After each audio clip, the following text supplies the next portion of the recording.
Hey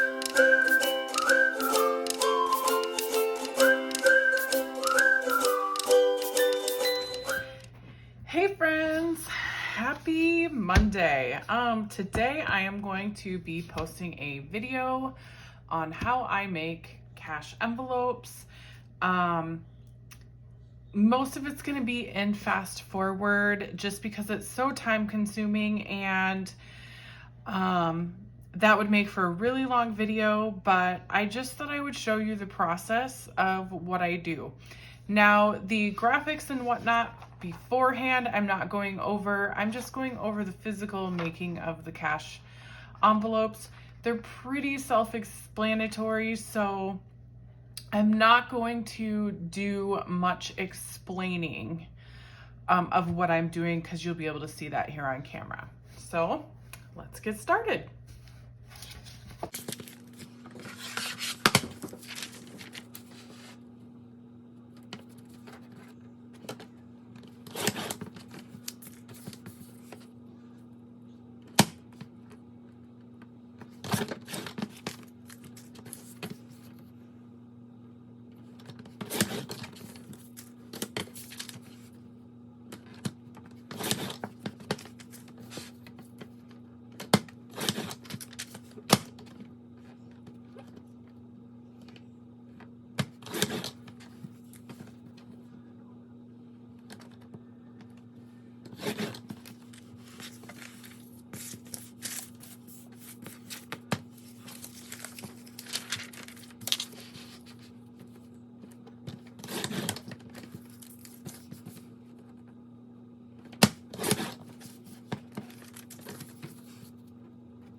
Okay guys, so I have all of my cash envelope pieces cut, and I am now going to assemble.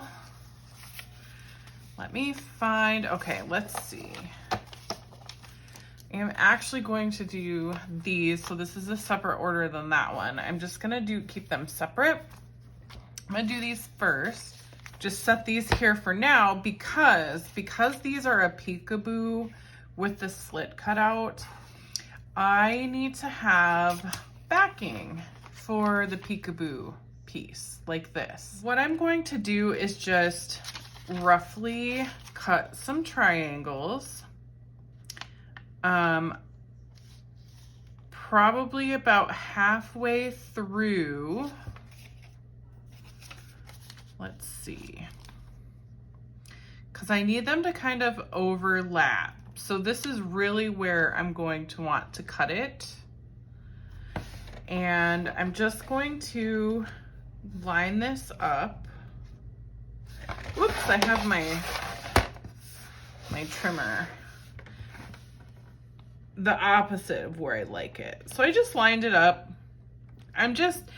It doesn't have to be super precise for the cash envelope. So I'm just doing this, and I have them back to back to each other like this. So then when I go to make the cash envelope, I will be sticking it here. And you'll see that later. To make the cash envelope, I am going to take a front piece and a back piece. I'm putting the printed on the outside so that both sides look really good with color, but I want the most colorful side with the ink on it on the outside. I do use vellum for these particular envelopes, and I do use a commercial laser printer. I don't know if inkjet actually prints on vellum. So if you're wanting to do vellum, you may want to do some research, but I am putting the printed on the outside. So what I'm going to do, and I like to keep a super clean work surface so that no dust or hair gets underneath the laminating sheet, because that could cause bubbles, and who wants a cash envelope with a piece of hair, right? I'm going to take a triangle and I'm going to fit it to where the glossy side of the laminating sheet is facing down to the back piece of the envelope, because the glossy will not stick. And I'm just sticking it in the corner so it fits there nicely. Now I'm probably going to have to adjust this because it's going to move when I put it in the sheet. But that is how I kind of assemble. I don't add any tape or anything else because it's just not easy to take apart once everything is assembled. So top piece, triangle with the glossy side facing down, and then bottom piece, and then I'm going to stick it in my laminating sheet. And I want this to face the middle. There's a rhyme and reason for the way I do this. And it is because, perfect. And then I just kind of do this to get any air bubbles out. So the reason I'm facing it so the bottom is here is because this is where I'm going to have the extra lamination for where I punch my holes. Now the next envelope, the bottom is going to be facing that way. So I'm essentially going to do the same thing with 2 more envelopes, and then I will come back.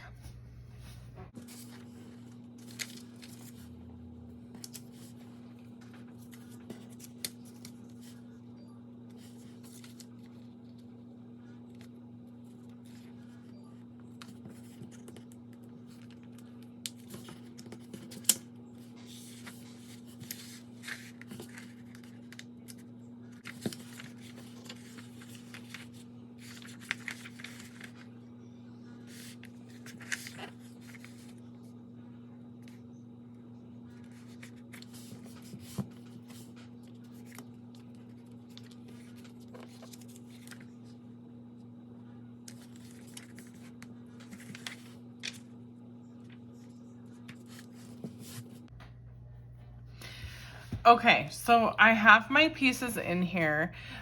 You know, the tricky part is making sure that they're lined up while not having the lamination open for too terribly long to allow dust and other things underneath. Again, I like to kind of press out any air bubbles. Also, I am going to go ahead and cut the edge off, and this is going to be extra for more triangles.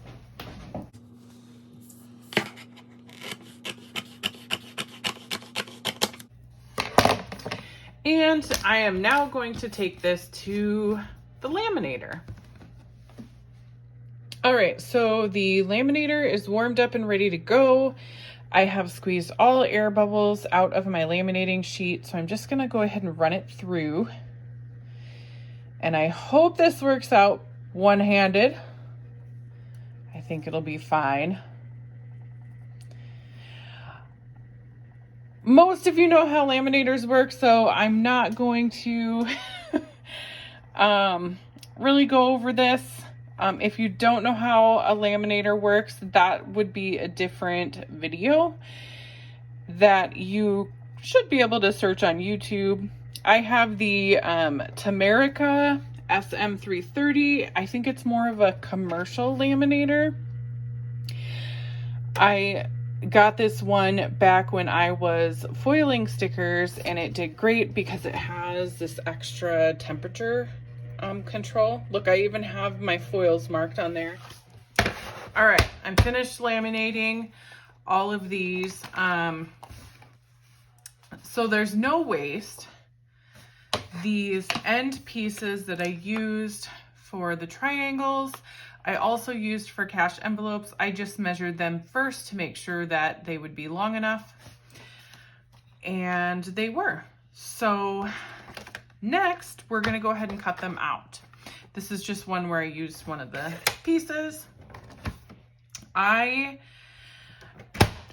just go by, so when you're cutting these out, you don't want to cut them right at the edge because it'll open up the lamination and kind of ruin the envelope. For me, I eyeball how far away I'm going to be cutting. In fact, if you can see my line, I don't know if you guys can see, my line is here. I just line the edge of the envelope up with this next line over, and that's how I cut.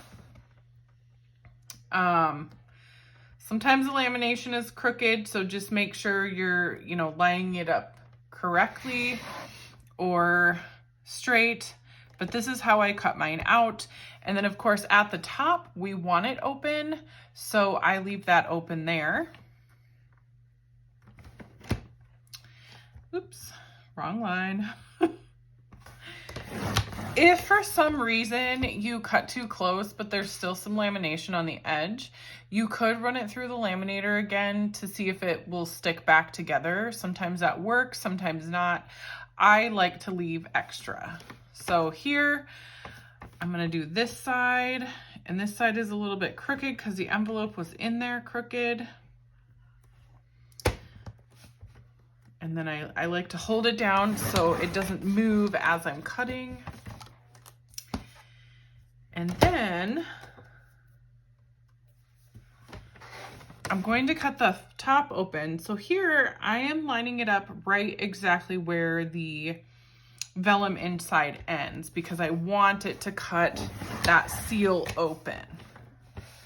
So I cut right up to the edge. There it is. And now I should be able to get that seal open like that. As far as dimensions and getting this, a straighter edge, I cut my envelopes at 4 inches. So I just open this here. I'm going to line up the edge with the 4. And then I'm just cutting that straight edge. That way all of my envelopes are cohesive. They're all the same exact size. So that is how I make the envelope. It's ready for cash. All I need to do is punch these. So let me get to cutting, and when I'm done with that, I'll have them punched and you guys will be able to see the finished product.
Okay, so these are two separate orders.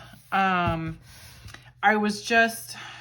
just fast forwarded through it, but I was just kind of quality checking, making sure they're all even. I didn't cut anything off. If you watched or paid attention during the speed up while I was cutting, you may have noticed where I went to cut an edge, but it had appeared that I already cut it. A couple of instances, it was just that close to the edge of the lamination that it was already the perfect size. And a couple of times I had already cut that side. I just went to try to do it again. So the next thing I do is I have this punch. It's made for several different planners and has this little guide thingy on the edge. In the cash stuffing community, these are called A6 binders and envelopes. However, they're not true A6. I don't know why people call them A6, but these are actually personal size, and they're punched in personal rings. So if you're just getting into cash stuffing and you're already in the planner world or vice versa, know that cash envelopes, while they're advertised as A6, they are not a true A6 size. They are personal size, which means the width between the two middle holes or rings is exactly 2 inches. But for some reason they're advertised as A6. So with I got this from Amazon. It's a Rapesco, or Rapesco. I don't know. I have it set to personal rings punching. I don't really use the guide just because these are homemade, and while they should all be exactly the same, I just like to eyeball it and make sure that the envelope is exactly like in the middle of the edges here. And I might move the guide over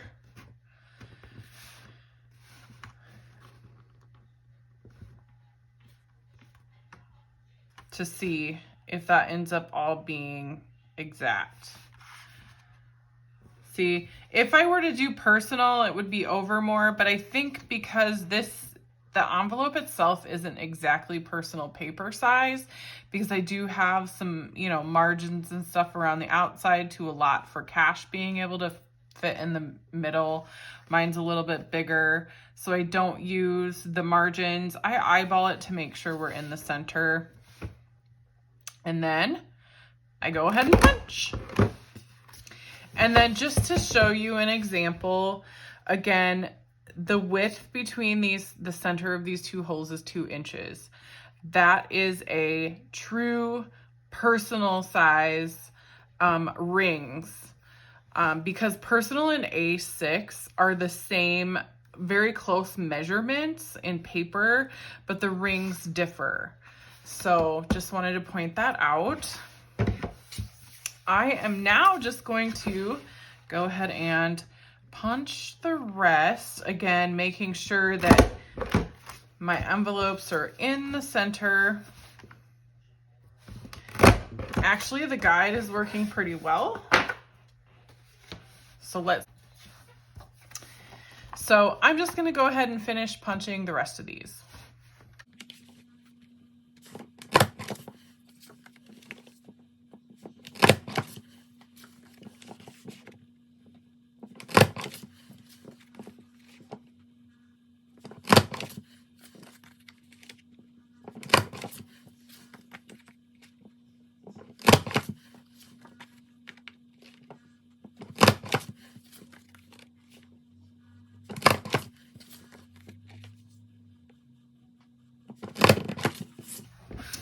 All right, and there you go. This is a set of 9 cash envelopes.